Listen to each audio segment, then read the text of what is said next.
my name is Emily Gravitt, and this is a little bonus video to add on to my reading of Emily Reed's Wolves. I thought what might be quite good today is if I told you a little bit about how I came to write Wolves, because lots of people ask me where I get my ideas from and how you make picture books. So I thought this might be a good chance to tell you a little bit about that. So Wolves was my very first book, and I wrote this when I was an illustration student way back in 2004. And I was set a project, a 6-week project, and we could make anything we wanted. And so I took out my sketchbook. This is my sketchbook from when I was a student. And I started to think about ideas. The first idea I had was about a trip with grandparents, maybe a picnic or something. But actually, I found that I was more interested in fairy tales, and I thought what I really wanted to do is write a fairy tale. And I started to think about all the best kind of characters in fairy tales. So I liked woodland, and I liked rabbits, and I liked wolves. And I thought maybe I could write about a bunny in a deep dark wood and a wolf eating the words that are coming out the book. And so I spent ages trying to think up a story to go with this rabbit and this wolf. And I did lots of little sketches. Can you see this one? Do you recognise it? Because this sketch ended up in the final book. And I couldn't think up a story. I just couldn't think one up. That's another different project. So in the end, I thought, well, maybe I could kickstart myself by thinking about doing a bit of research maybe and finding out what real wolves are like. So I started to write down some facts. So they have very sharp teeth, and they have long furry pointy ears, and they like to eat rabbits, and all other kinds of facts I started to write down. And then I had a bit of an idea. I thought rather than making a fairy tale, I could make a non-fiction book about wolves. And I thought, if I'm going to make a non-fiction book about wolves, who would be reading that book? Who would really like to read a non-fiction book about wolves? And I thought to myself, maybe it would be a rabbit, because rabbits are very scared of wolves. So I thought maybe I could write a guide to wolves. And I started to write down all these facts and put them together in a book. And it was going really well. I had lots of really fun facts about wolves. And I thought I could start it off in a library so the little rabbit could borrow a book about wolves and he could be reading all about them. But I thought, well, I need to have a happy ending, because that's how books end. They have happy endings. But you know what? I couldn't think of one. So I thought, what I'm going to do is I'm going to make a little dummy book. I used to do this a lot. I still do it, actually. Make a tiny little book like this, and I can just write down the words so you can tell how it sounds when you read it out loud by turning the pages. And what I tended to do was print out all the words on a printer and then cut them up and stick them in so I can move them about. So I stuck in all the words. They were all cut out onto little strips of paper.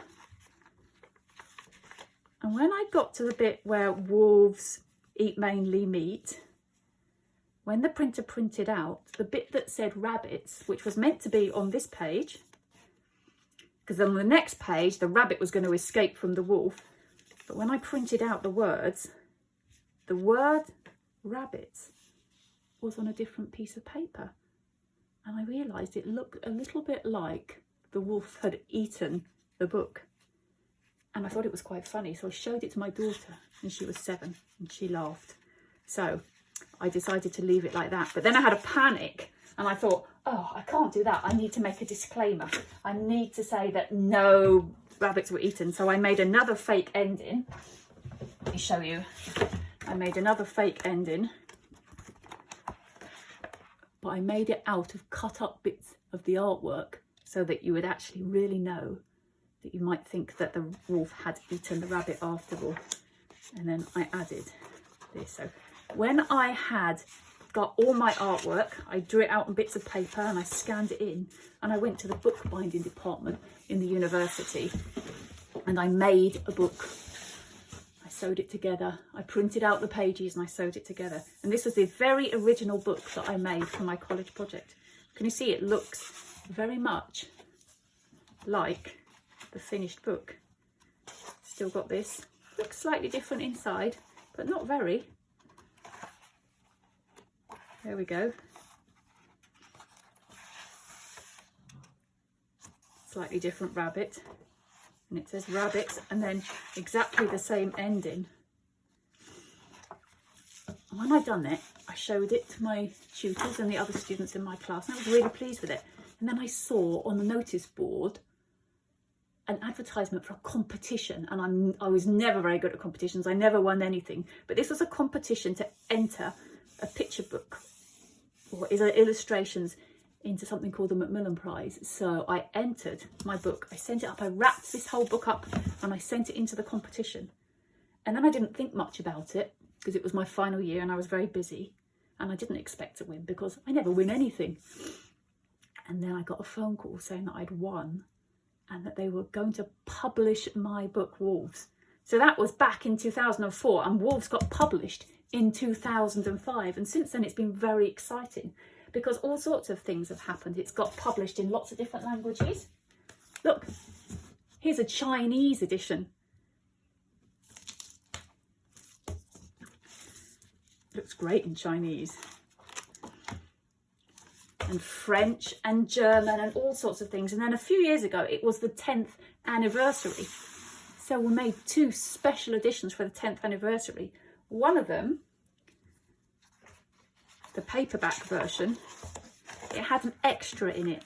And the extra, because I enjoyed bookbinding so much, I thought I could spread that and other people could do it. So at the back, there's a couple of extra pages that you can cut out. And I've given instructions on how you sew it together and you make a little book. And this is the little book that you can make out of that edition. Oh, it's got a post-it note on. Hang on, let's take that off. And I called it 10 Little Rabbits. And it was basically how the rabbit decided to choose the book.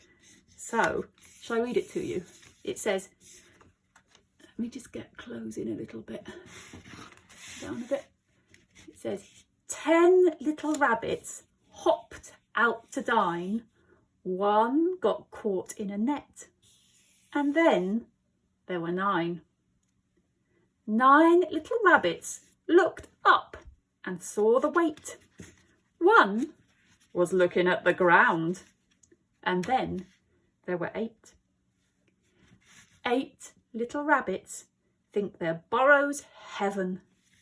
One went outside alone. And then there were 7. 7 little rabbits gnawing on sticks. One turned out to be a snake. Oops. And then there were 6. 6 little rabbits spied honey in a hive. One went in to get some. And then there were 5. 5 little rabbits, each with a lucky paw. One was not so lucky. And then there were 4. 4 little rabbits hid behind a tree. A wolf was on the other side. And then there were 3. 3 little rabbits sniffed at the stew. One fell in. And then there were 2. 2 little rabbits left. Now we're nearly done. One became a rabbit pie. And then there was 1. 1 little rabbit. All by himself.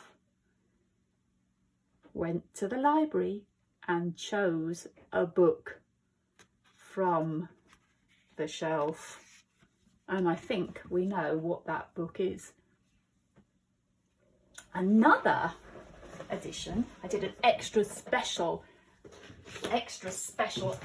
posh edition for the 10th anniversary. Was this one here. Let me show you. It was a hang on, I have to go out again, don't I? It was a very posh one. Can you see?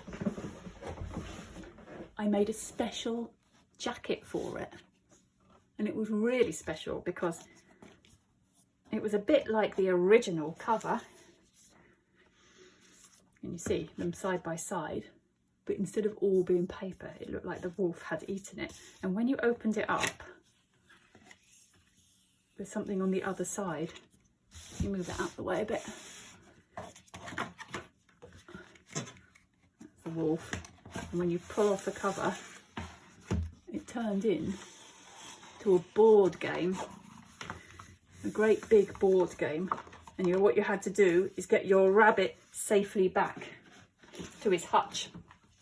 From there, and at the back in the little envelope that has the letter from the library, there was a little card of game pieces, and you use a dice and then you cut out and fold those and turn them into a game. And on the other side of the game was a whole wolf like this.